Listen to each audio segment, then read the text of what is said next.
Hello everyone, welcome back to my channel. അപ്പോൾ ഇന്ന് നിങ്ങളുടെ കൂടെ ഞാൻ ഷെയർ ചെയ്യുന്നത് ഞങ്ങൾ കഴിഞ്ഞ സാറ്റർഡേ വയനാട്ടിൽ എൻ്റെ വീട്ടിൽ പോയിട്ടുണ്ടായിരുന്നു. അപ്പോൾ പോകുന്ന വഴിക്കുണ്ടായ കുറച്ച് വിശേഷങ്ങളും അവിടെ ചെന്നിട്ടുള്ള കുറച്ച് വിശേഷങ്ങളൊക്കെയാണ് ഇന്ന് നിങ്ങളുടെ കൂടെ ഷെയർ ചെയ്യുന്നത്. അപ്പോൾ ആക്ച്വലി ഹസ്ബൻഡിൻ്റെ വീട് കോഴിക്കോടാണ്. അപ്പോൾ താമരശ്ശേരി ചുരം, നമ്മുടെ താമരശ്ശേരി ചുരം കയറി വേണം വീട്ടിലെത്താൻ. എൻ്റെ വീട് വയനാട്ടിലാണ്. ചുരം എന്ന് പറയുന്നത് ഭയങ്കര ബ്യൂട്ടിഫുൾ ആയിട്ടുള്ള ഒരുപാട് വ്യൂ ഉണ്ട്. ഭയങ്കര ഒരു പ്രത്യേക ഒരു രസമാണ് ചുരത്തിൽക്കൂടെയുള്ള യാത്ര. അതേസമയം ഇടയ്ക്ക് ബ്ലോക്കിലൊക്കെ പെട്ട് കഴിഞ്ഞിട്ടുണ്ടെങ്കിലും തീർന്നു. നമ്മുടെ ഭയങ്കരമായിട്ട് മടുപ്പിക്കുന്ന ഒരു കാര്യമാണ് ബ്ലോക്കിലൊക്കെ പെട്ട് കഴിഞ്ഞിട്ടുണ്ടെങ്കിൽ. മിക്കപ്പോഴും ഞങ്ങൾ ബ്ലോക്കിലൊക്കെ പെടാറുണ്ട്. പക്ഷേ ഇന്ന് നല്ല മനോഹരമായിട്ടുള്ളൊരു യാത്രയായിരുന്നു. അതിനൊരു വൈകുന്നേരമൊക്കെ ആയപ്പോഴത്തേക്കും ഞങ്ങൾ വീടെത്തി. അവിടെ ഈ നവംബർ ഡിസംബർ മാസമൊക്കെ ആയതുകൊണ്ട് തന്നെ അവിടെ കുറച്ച് തണുപ്പൊക്കെ ഉള്ള ഒരു സമയമായിരുന്നു. അപ്പോൾ ഈവനിങ്ങിലെ ഒരു ബ്യൂട്ടി എന്ന് പറഞ്ഞാൽ ഭയങ്കര നല്ലൊരു ഫീലായിരുന്നു ഞങ്ങൾ എത്തിയൊരു സമയത്ത്. അപ്പോൾ ഇതാണ് എൻ്റെ വീട്. ഒരുപാട് ചെടികളൊക്കെ മമ്മി നട്ട് വളർത്തിയിട്ടുണ്ട്.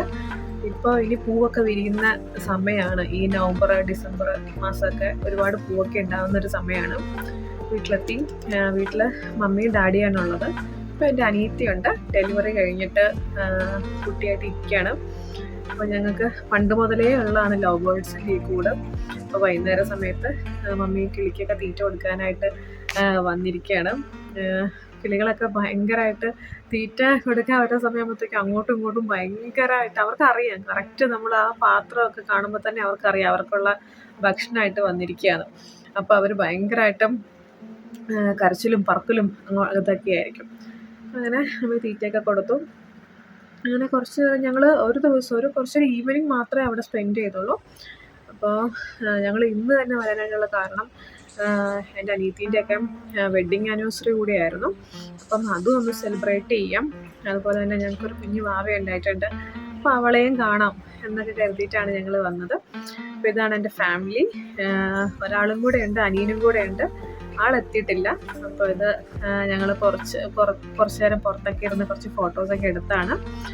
വൈകുന്നേരമായപ്പം ഞങ്ങൾ എല്ലാവരും ഒരുമിച്ച് കേക്കൊക്കെ കട്ട് ചെയ്തു. അനിയനും കൂടെ ഉണ്ട് കേട്ടോ. ഈ രണ്ടിരിക്കുന്ന ആൺപിള്ളേരാണ് എൻ്റെ മക്കൾ. എൻ്റെ ഹസ്ബൻഡിൻ്റെ കയ്യിലിരിക്കുന്നതാണ് അനിയത്തിൻ്റെ കുട്ടി. കുറച്ച് ഫ്യൂ ഡേയ്സ് ആയിട്ടുള്ള ഒരു 2 വീക്സ് ആയിട്ടുള്ള ആളുണ്ടായിട്ട് ഞങ്ങൾ കുഞ്ഞുമണി എന്നാണ് വിളിക്കുന്നത്. അപ്പോൾ എല്ലാവരും ഒരുമിച്ച് ഹാപ്പി ആയിട്ട് കേക്കൊക്കെ കട്ട് ചെയ്തു. 4th വെഡ്ഡിങ് ആനിവേഴ്സറി ആയിരുന്നു. അപ്പോൾ എൻ്റെ മക്കൾക്ക് കേക്ക് കട്ടിങ് ഒക്കെ ഭയങ്കര എക്സൈറ്റഡ് ആയിട്ടുള്ളൊരു കാര്യമാണ്. അപ്പോൾ ഭയങ്കര ഇഷ്ടമാണ് കേക്ക് കട്ട് ചെയ്യുന്നതും ഷെയർ ചെയ്യുന്നതും ഒക്കെ. പക്ഷെ കഴിക്കാൻ വലിയ താല്പര്യമില്ല. കേക്ക് കട്ടിങ് സംഭവങ്ങളൊക്കെ അവർക്ക് ഭയങ്കര ഇഷ്ടമാണ്. അപ്പോൾ അങ്ങനെ അനിയനെ ഞങ്ങൾ ഒരുപാട് മിസ് ചെയ്തു. ആക്ച്വലി അവനും കൂടെ ഉണ്ടെങ്കിലാണ് ഞങ്ങളുടെ ഫാമിലി കംപ്ലീറ്റ് ആവുകയുള്ളൂ. അപ്പോൾ ആൾക്ക് വരാൻ പറ്റിയില്ല. ജോലി തിരക്കൊക്കെ ആയിട്ട് ആൾ ബാംഗ്ലൂരാണ്. അപ്പോൾ ഞങ്ങൾ ജസ്റ്റ് ഇന്ന് തന്നെ ഞങ്ങൾ പോകും. എല്ലാവരും കൂടെ ഒരുമിച്ച് കുറച്ച് നേരം സന്തോഷമുള്ളൊരു ദിവസമായിരുന്നു. അപ്പോൾ ഇനി എന്നാണ് ഇങ്ങനെ ഉണ്ടാവുക എന്നറിയില്ല. അപ്പോൾ ഒരു ഞങ്ങളുടെ ജീവിതത്തിലുണ്ടായ ഒരു കുറച്ച് നല്ല സന്തോഷമുള്ളൊരു മൊമെൻറ്റ്സ് നിങ്ങളോട് ഷെയർ ചെയ്യാമെന്ന് വിചാരിച്ചിട്ടാണ് വീഡിയോ ഒക്കെ എടുത്തത്. അപ്പോൾ അങ്ങനെ വീണ്ടും നമുക്ക് അടുത്തൊരു വീഡിയോയിൽ വീണ്ടും കാണാമെന്ന പ്രതീക്ഷയോടെ ബൈ.